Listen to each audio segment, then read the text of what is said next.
এই যে রাতে রুটি করতে যাচ্ছি, কটা রুটি খাবে বলে দাও। আজকে জানো তো সেরকম খিদে নেই। আজকে আমার ভাগে রুটিটা করুন, তোমরা তোমাদের মতো খেয়ে নিও। এখনই ঠিক করে ভেবে চিনতে বলো, পরে বললে কিন্তু আমি আর করতে পারবো না।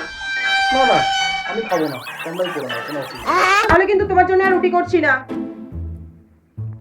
হ্যাঁ হ্যাঁ, ঠিক আছে ঠিক আছে। 2 hours later. খিদে খিদে পাচ্ছে।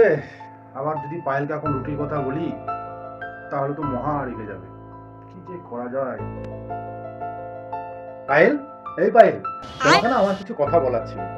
আসলে কি জানো তো, এতদিন বাইরে থেকেছি, বিভিন্ন রেস্টুরেন্টে খাওয়া দাওয়া করেছি, পেটে চড় পড়ে গেছে। আজকে হঠাৎ করে তোমার রান্নার কথাটা আমার খুব মনে পড়লো। তুমি যা রান্না করো মাই, ও মা, তাই নাকি? বাট তুমি যতই বলো, আর তোমার জন্য আমি কোনো মতেই রুটি করতে পারবো না।